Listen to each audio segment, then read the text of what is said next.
Hey. Hello.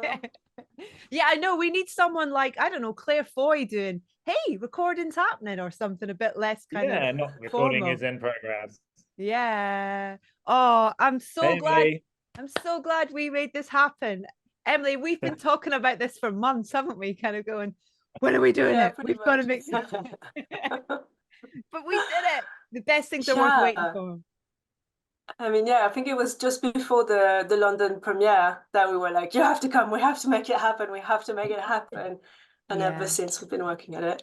Yeah. Well, And it's we've done it. Oh, look, happening. So you've got a poster behind you, Emily. Look at that. I did. Where did I you get did. that from? I asked for one to be sent to me. For the Ah, well, that's Zooms, how you I get thought, things. I see. This is how it happens. I see. yeah, you have to ask, otherwise you don't get. Yeah, very true. Very like true. that's my life motto. Totally. Um, Andrew, Emily, thank you so much for coming to talk about All of Us Strangers. I was just saying to Andrew, Emily, just the idea that this film, with every viewing that I have with it, it kind of, I have a deeper connection with an element to the story or a character, and I just think it's just a beautiful gift. It's kind of, because it's not that often that you can kind of uh almost like leave a cinema and a mirror's placed at you in a way, in terms of asking you to have conversations about your own situation, history, future, all that kind of thing. So thank you so much for that. Thank you. No, that's lovely to hear. Music is a huge part of this film, huge part of the story, the characters, the it kind of gives us glimpses to things as well in a beautiful and brilliant way. But Andrew, if you don't mind just starting with you in terms of, this is based on a book from years ago, but it's very different to the book.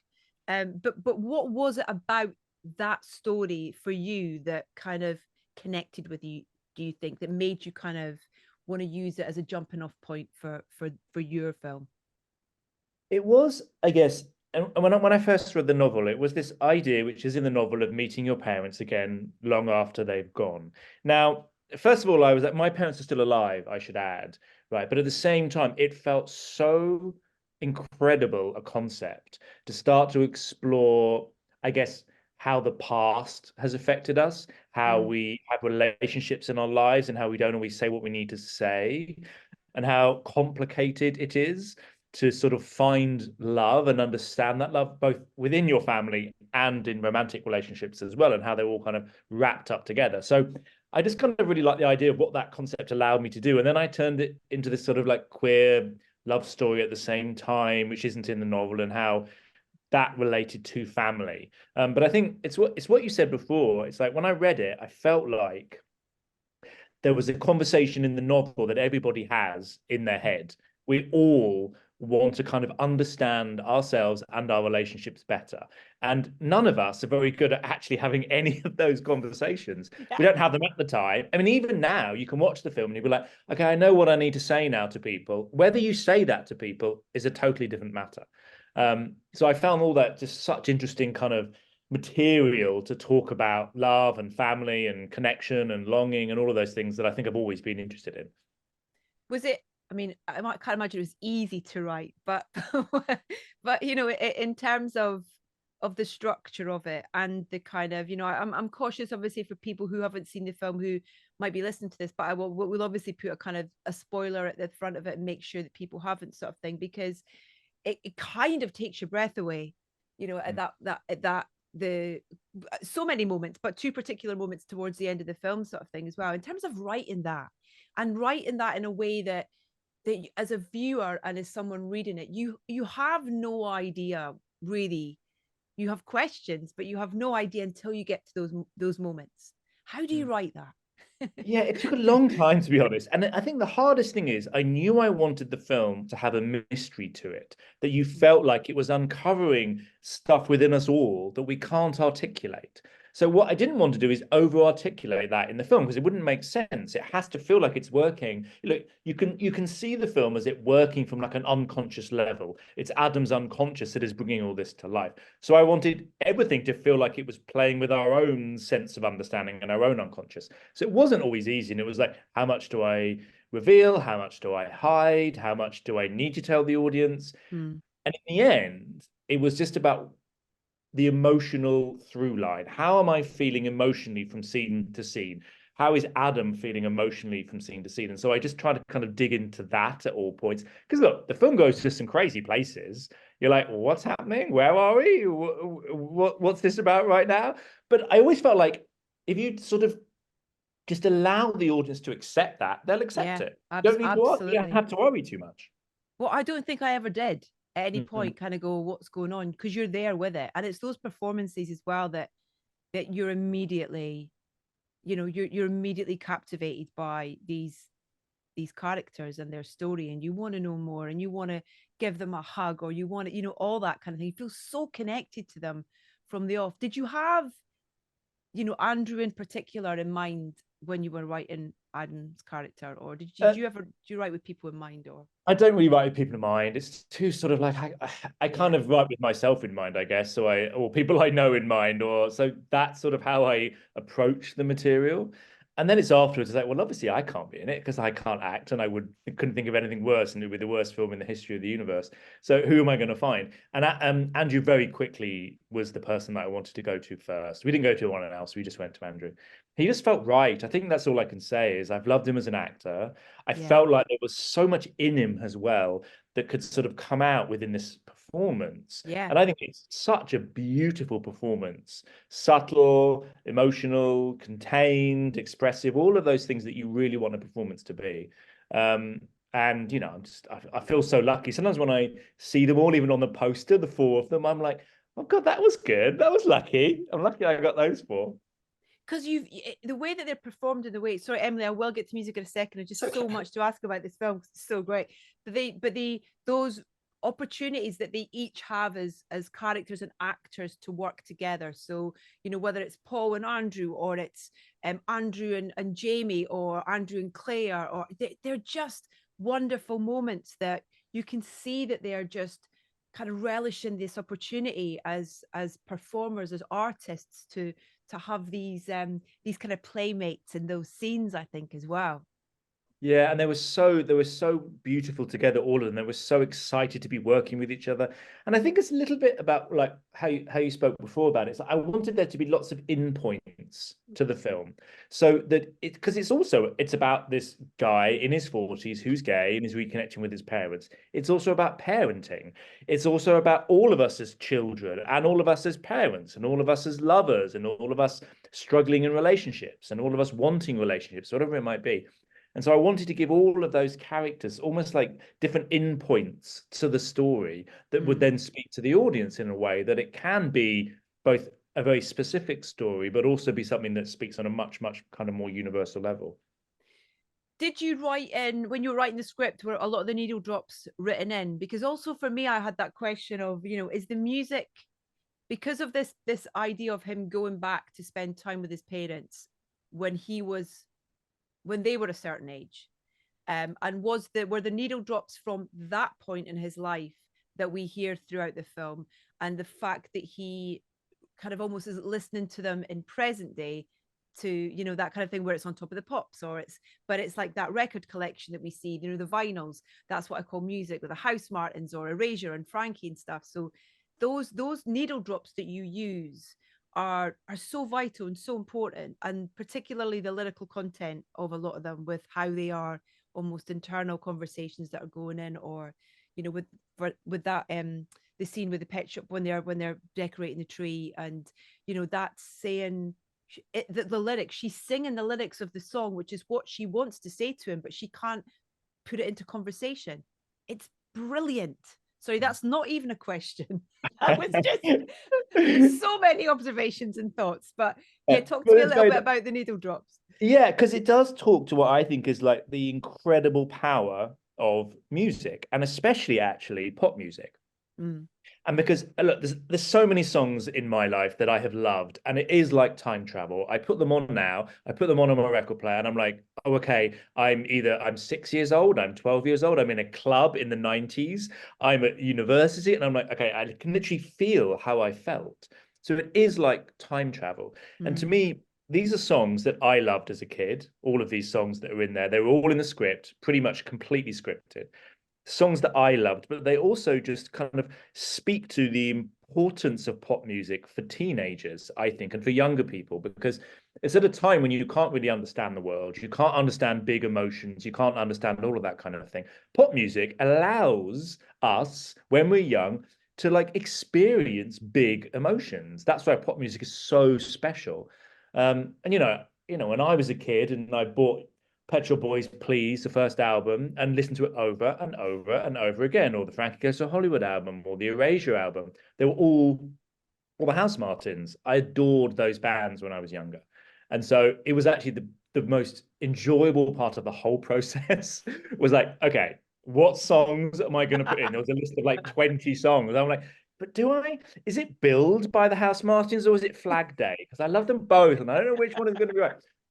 So it's all about choosing those right songs that, as you say, speak to the scene, because that's what pop music does to us. It can speak to our emotions, and we put it on when we're trying to understand or feel or have some kind of connection with how we're feeling emotionally. And then you bring in the wonderful Emilie Levienaise-Farrouch to just create this extraordinary score to accompany that and really be a companion through this film as well. Emilie, were you sent the script, or how was this project presented to you? And congratulations, by the way. I've been listening to the score all day, which is out now for people listening. It's beautiful, it's stunning. Thank you.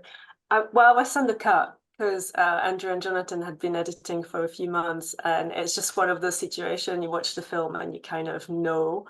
I remember telling those two that I thought the film was one of the best I've watched in a very long time, and I don't think they fully believed me, but I kind of knew that it was like a really special, meaningful film, and that I really, really wanted to write something just for it, if you know what I mean, just a sound that would match the performances and match the tone and just really anchor us with Adam. Because I don't know, it was an interesting one, because when I watched that performance, it was such a mix of finding myself in him, but also finding a part of me, what you were saying about parenting.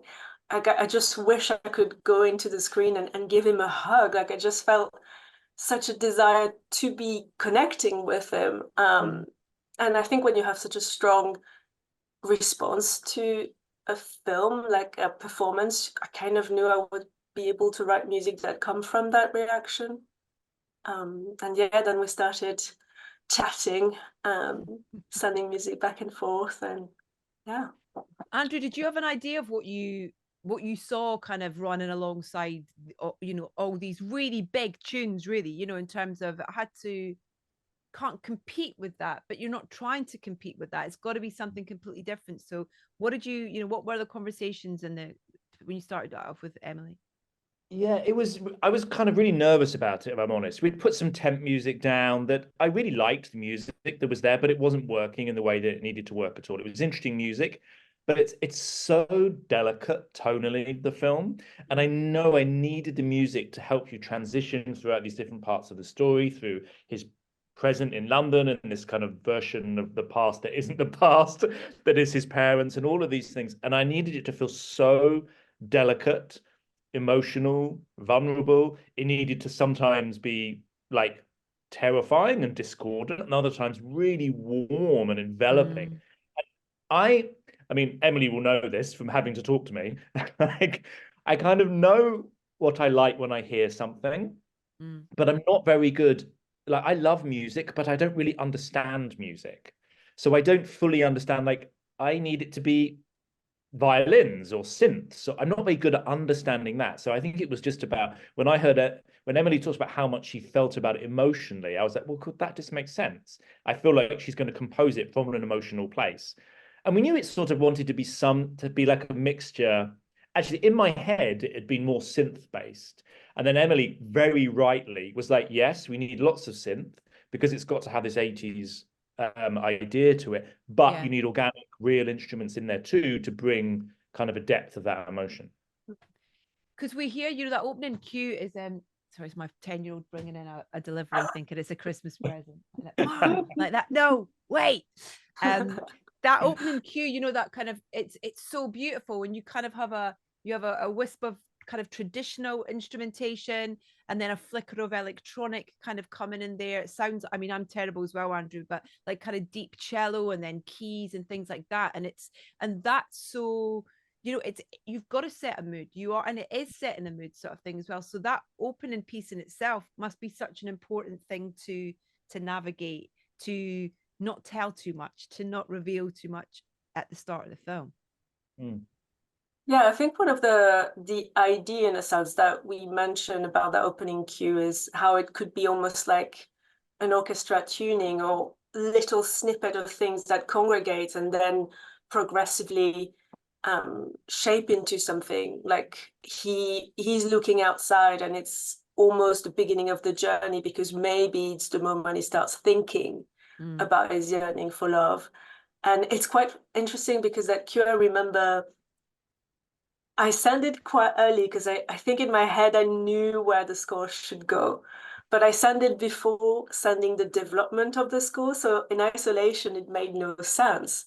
But then the more I wrote, the more when we went back to that version, it fell into place. But I don't know, it just kind of, yeah, it just felt very, very instinctive what would be the right amount of dreaminess and how delicate we can bring it, but also how inviting it needs to make you question in a positive way. You wanna know what this man is thinking about and what is about to happen, which I think was really important. Yeah, because it's so clever, because then you kind of, there's no music, is there, whilst he's kind of existing for that first bit as well. So then you kind of almost like, it's almost you kind of take us in and then you go, oh, on you go, you know, in terms of, it's so clever.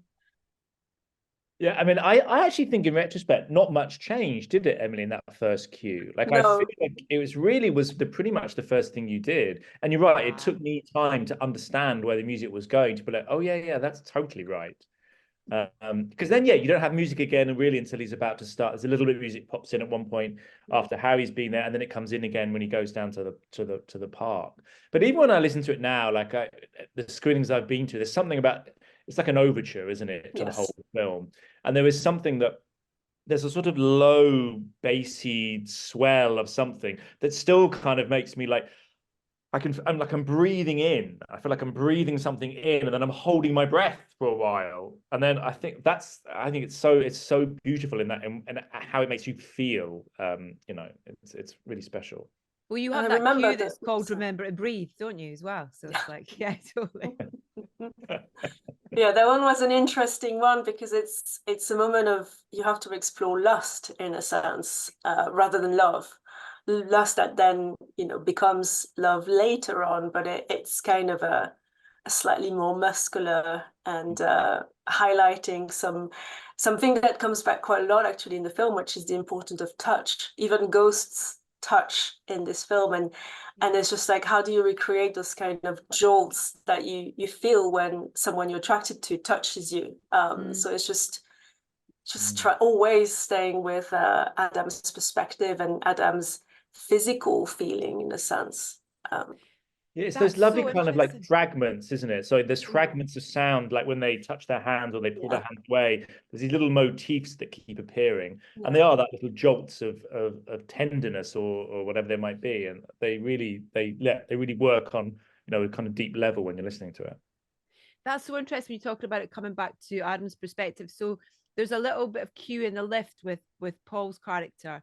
And I kind of, in my crazy notes as I'm, you know, when I'm watching, I've got heartfelt and lonely. And so is that Adam's perspective of him as opposed to the music telling us how Harry's feeling? Interesting. I think we did call it the loneliness motif actually, so you're pretty spot on. Yes.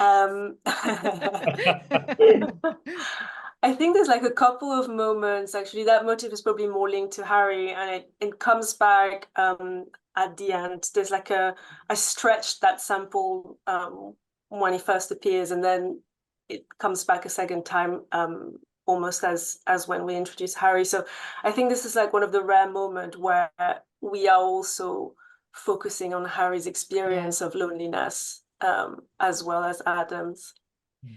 Once he's visited for the first time, is all I'll say.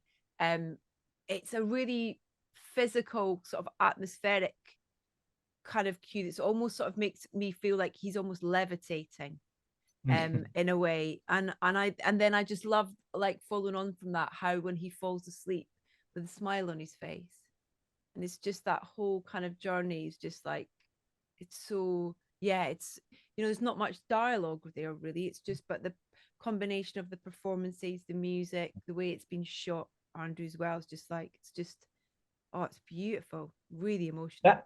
That was one of the moments that, like, when he goes back down to see his parents again, was one of the moments that I was the most terrified of working. It's not the easiest thing to make work, that thing, what's about to happen. And I think levitating is a really beautiful way to think about it. And that's, I think, how we thought about it. Either it's levitating, but I thought about it almost like sinking deeper into like a hypnotic state. And each time you get to one level of it, you feel like, oh, I'm sort of dropping a little bit into something else and dropping into something else, or floating up above the surface. And it's like bringing, I think Emilie did such an amazing job at bringing us into this strange liminal space where what happens in the film then makes sense. Without that, it doesn't work. And then when he's there's so many, I've just got little notes on various cues, if that's all right, if you don't mind kind of going through a few, because they're just really, they really connected with me as well. And so after he's come out to his mum and she says, "You don't look gay," which is just a brilliant line. It's just like, it's that whole element to the storyline is so interesting, and so it's just so brilliantly told. But the cue after that is, it's quite piercing in a way, in terms of the idea that, it's kind of, his heart's a little bit broken from the way that she's responded in a way. Yeah, that's exactly that. Because I think before that, you kind of played dry. You just let the humor, in a sense, of the situation, of the strangeness of the situation. But there's just one moment where you just have to get back into how Adam is reading the situation, which is, for him, the rejection is always kind of guess this parent would have to who he is as an adult. And it's that hurt that is confronting, because it's come out and it's not gone well at all. And I remember, because when he goes in the train, there's effects of fracture. It fractures his reflection. It breaks. So it's just this, again, trying to have a dialogue with the images and trying to reflect that sense of heartbreak and that sense of almost not his identity being fractured, but there is probably the illusion of what this going back in time and talking to his parents, this illusion that it's going to be all fine and dandy, and if they were still alive, they would embrace him and it would be okay, and they would, have progressed in time just the way he has, and that gets destroyed by that interaction. And it was quite important that the music reflects that. And I think it's quite interesting when you see it with an audience, because there's a certain tone and then you have those slightly harsh tones in the music, and it kind of shifts the mood, because I think all of a sudden people realize that it is funny to a certain extent. It kind of reflects the attitude of the time, and probably people who would have been parent in the 80s, that's kind of how it was explained to them on medias, to have someone who was gay in the family was just like, AIDS and all this kind of stereotypes. So it's quite good, I think, to get people out of that mind frame and remind them that on the other side of this conversation, there is someone who feels rejected by their mother. Yeah. Yeah, I think that's put beautifully. And it's also like, it was so important to me in that scene that you felt like it was about the mother, but also it's about everything that he felt at that age. Like, when you're, growing up gay in the 1980s was not a fun time to be growing up gay. And suddenly he's feeling all of that again. So I love how in the music, it sort of feels like it's bursting from within, the kind of pain that, he's in his 40s now and he's fine. He's got over all his stuff and he's living fine. But there it is, popping up again from inside. And I think it's done it beautifully with the music. It really helps that. And that's another role of those pop songs as well, I think, Andrew, as well. It's weird. I did a show for Radio 2 a couple of weeks ago, which was about disco music in movies. And I was saying within that I feel like disco and pop music in particular was a friend to the LGBTQ community in a way that it was kind of, I don't know, it was a safe, it was a safe place. It was music that kind of allowed them to be free, allows you to be who you should, and you know, who you should be and who you are, in a way, more so than any other genre of music, I think. Absolutely. Look, disco brought, disco came from the gay scene in in New York and in America in the 70s, and it came out of that scene and all those and into the 80s, all those clubs, that Paradise Garage and all that incredible music that was bringing people together in those clubs. And a lot of pop music and a lot of like British pop music, I think, came out of that idea musically. And still, you look at them now and it's so subversive. These are like queer bands in the early 80s, in the mid 80s, and they were on top of the pops every day. They were constantly, you don't get that now when we live in it's 2023. And I think it was a really exciting time for music in the early 80s. And for lots of like queer kids growing up, you sort of felt like someone was telling you a secret on top of the pops, and someone was understanding us. And then, unfortunately, I think there was a backlash to that. I think as AIDS really took hold and homophobia actually got worse again in the mid 80s, those kind of bands were pushed to the margins again. Yeah. It's I wanted to I mean, the power of love in particular, in terms of the way that that's used diegetically, not just musically but lyrically, at the end of the film. It's like, I mean, I think I sat in my seat for like it felt like 2 days afterwards, to be honest, because it was just kind of like, whew.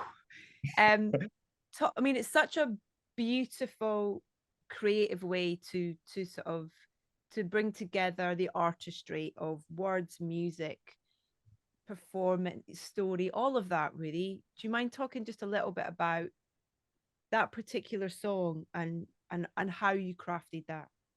Yeah, I mean, look, that song was in my head the minute I started thinking about making the film or writing the film. It's like like when I was a kid, I used to love that song. And when that came out in, I think it's early 80s, 83, maybe, something like that. I'm not very old. I'm like 11 years old or whatever it is. Coming to terms with the fact that I might be different and that I'm gay, but not quite understanding it. And that song completely spoke to me. And it's of no surprise now I look back at it. It's like a big, bombastic love song sung by a gay guy in the early 80s. And it was a number one on top of the pops. And so it felt like it's like an ode to longing, that love might be possible for people like me and other people that were growing up gay in the 80s. And so I've always loved the song. I've loved Welcome to Pleasure Dome album. So it made sense. And then I felt like it had to be at the end of this film. It had to be this almost like cosmic ending to what the film is. And I remember that music video, which is also set at Christmas, and there's a big star, and they're going on camels across the desert. And so there is some little callback to that. And just this idea that it can be part of a film like this. And it is a way for Adam. What the song is about to him is what he wants to give Harry in that moment. It's like, I will protect you. I can't say what's going to happen in the world. I don't know. I don't understand what the future might be. But right here, in this moment, I am here for you. And I will protect you from the hooded claw and keep the vampires from your door. So to me, it just has such a like beautiful sentiment. And it's big. And it's like, it's bold. And you could almost say that it's a little bit silly. But at the same time, I'm like, I love that about what that song. Oh, totally. And just prior to that as well, you have that kind of, that the diner scene, and just those words of stay a bit longer, and the whole diner scene. It's like musically, it's almost like a sunrise in a way. And when the food comes, there's a couple of things, just very small moments where when the way he says thank you, oh my God. And then the way that Paul says hello, those, I mean, thank you and hello are very simple things to say, but they're like, they can mean the world. And in this, in the way that they are said, they just like, whoo, get right to my core sort of thing as well. Do you mind talking a little bit about that diner scene and musically and and what's being kind of said in that performance, those performances as well? Emily, do you want to talk about it musically? I mean, it was so hard, that scene. Was it? I mean, because Emily always said this thing to me, which was so good. It's like, look, the performance is so good in that scene that we cannot overdo it with the music. And sometimes my instinct when I've watched it 10,000 times is like, oh, let's do more, let's do more. We need to like make people feel it. And Emily's like, no, you feel it, you feel it. So what can we do to like just hold it almost and just like push it so gently? I think it does feel like a bit like a sunrise because it's both really sad, but also there is some kind of hope and some new dawning that comes from it musically as well as emotionally. Yeah, I always thought that this is a scene that if you go very lyrical, very romantic, a strong melody and stuff, it just feels like you're trying to lead the audience rather than just letting people respond to the performances. And they are so strong, and it's just so heartbreaking that I think you could even have no music and it would still like make people very emotional. So I just wanted something to feel very warm, very supportive in a sense, like a big blanket of warm, gentle sounds that would just help you relax into your emotions. And we did have that kind of sense of lift when the mother character looks up, you know, they're holding hands and the sun is on her face, and that's just the moment where the music really lifts, because it has to feel like a goodbye that is not, you know, that he is now able to move on. Yeah. It's a goodbye where things have been said, where things have been repaired, and it's a loving goodbye rather than a completely heartbreaking goodbye. So it needs to feel like, rather than being destroyed, you're kind of being rebuilt by this music that really, yeah, just carries you and lifts you and make you feel comfortable and confident that you can allow yourself to feel those emotions, but never ever guiding you. And I think often it's kind of almost a little bit behind the emotion to just let it be felt first and then helping it grow rather than leading you on to how you should respond to. Because again, like I remember watching this scene for the first time and just being like, oh my God, like you know. So I knew it was exactly. I knew it was working. So once you know the scene is working, you just play with it rather than trying to change it. I love what you say about it being supportive. I think that's true. Like the scenes with that, and then a scene with Adam and Harry later. It's about what is love about? Like, what is it about? It is basically about supporting other people. Like we often think about what is love for me? How am I supposed to feel? But really, love, like when you're a parent, it's about giving love to your child. And I feel like, and then when you're an older child and your parents are old, it's about giving love back to them.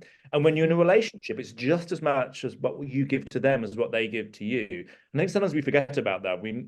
Love can be quite a selfish thing. We're like, how do I feel? Am I in love? It's like, no, no, no. Yeah. What are you doing to them? Are you there Yeah. for them?